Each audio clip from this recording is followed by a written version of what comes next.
Alright guys, so what we have here today is going to be a comparison video between a couple of revolvers. We have two different brands. They probably look a little similar, but I will show you here in a few minutes what the differences between the two are.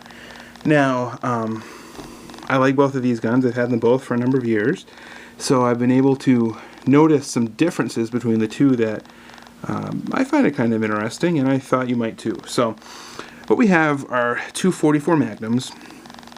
They're both made out of stainless steel. They both have wooden grips that I have put on aftermarket. They both came with different grips from the factory. They have a very similar barrel length. One is 5 inches, one is 5.5 inches. They both have adjustable rear sights. They're both double action. They both shoot the same caliber, both made out of the same material. So there's a lot of similarities between the two. But in this video we're going to kind of look at the differences between the two. I'm going to try to make this so that you can see both guns. Hopefully it'll come out alright. This one here is the Ruger Redhawk 44 Magnum. And this one back here is the Smith & Wesson 629 Classic 44 Magnum. So why don't we start out here with some of the obvious differences in the two. You'll notice first off that they have different cylinder releases. This is how you get the cylinder open. With the Ruger, push in, cylinder opens. And as you can see, we're clear. With the Smith & Wesson, you slide the cylinder release forward, the cylinder opens up. Now there's a couple of differences in the cylinders. With the Smith & Wesson, you can take the ejector rod and you can actually spin the cylinder with the rod itself. With the Ruger, you can't. It's a separate function. You'll also notice that the end of the Smith & Wesson ejector rod is where the lockup happens. The end of the ejector rod fits in, see if you can see it on camera here, with this little piece that's under spring tension, and that's where your cylinder locks up on the Smith & Wesson on the front end. Now with the Ruger, there is no hole here at the end of the ejector rod. Where the lockup takes place is right here. This is a small metal piece that's held under spring tension. You can see it moves in and out as the cylinder is open and shut, and it locks up right here on the frame. So you'll notice that on the Ruger it's probably a slightly stronger lockup mechanism, because you lock up here at the back and you lock up here at the front on the frame. So your lockup's only a couple of inches apart. On the Smith & Wesson, by contrast, the lockup is here at the end of the cylinder and at the very end of the ejector rod. So you'll notice that the distance between the lockups is probably 3.5 or 4 inches. So it's probably slightly weaker with the Smith & Wesson, where it's a further distance between the locks. Now another difference between these two, something that you can't see with the naked eye, is the way in which these two revolvers were formed. The Smith & Wesson is made out of forged steel. So they have a gigantic forging press at the Smith & Wesson factory, and they actually take the steel and forge it into the shape of the frame, the barrel, and the cylinder.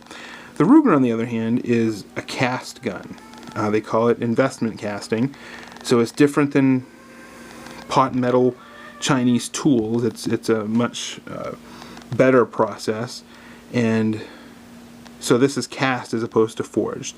And you'll notice that the frame on the Ruger is quite a bit larger, and I think that's probably because of the casting. The cast metal is probably slightly weaker than the forged steel. So by comparison, you can notice the top straps above the cylinders. The Ruger is probably twice as thick as the Smith & Wesson, and I think that probably has to do with the differences between cast and forged frames. Alright. Another difference between the two that I've noticed right now, while I'm looking at it is the Smith & Wesson has a trigger lock in the frame. That's this little circle above the cylinder latch release. There is a small little key that will lock or unlock the trigger action. This Ruger Redhawk does not have that.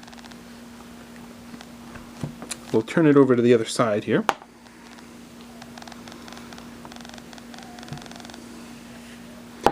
The Ruger has what's called a one-piece frame. The frame itself is made out of one piece of cast steel.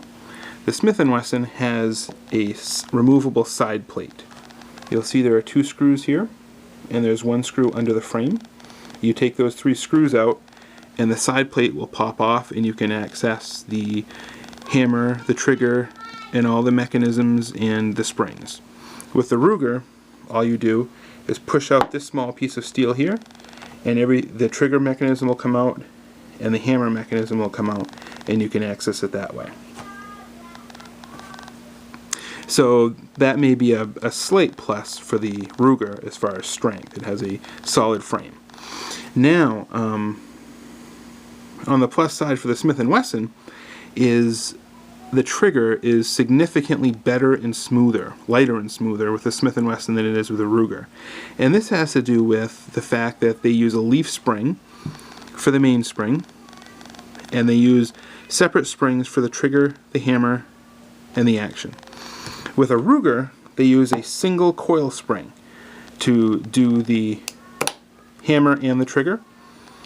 And because the hammer needs to have significant force going forward to impact the firing pin, that spring itself has to be relatively strong in order to function. So that in and of itself makes the Ruger have a heavier and not quite as smooth of an action as the Smith & Wesson does. I also note that the finish on the Smith & Wesson seems to be more refined. There seems to have been more care taken with the final buffing and polishing of the Smith & Wesson as compared with the Ruger, and probably that shows in the final price of the 2 handguns, as the Smith & Wesson is a few $100s more expensive than the Ruger. I find the grip frame of the Smith & Wesson to be more comfortable. That's purely subjective, my hands only. I find it to be more straight down through, whereas the Ruger has this hump right here, and I find that somewhat uncomfortable when shooting heavy 44 Magnum loads. Really, that's all I can think of as far as the revolvers and the comparisons and the differences. They both fire the same cartridge. They both do a very good job of it. As you can see, there are pluses and minuses to both.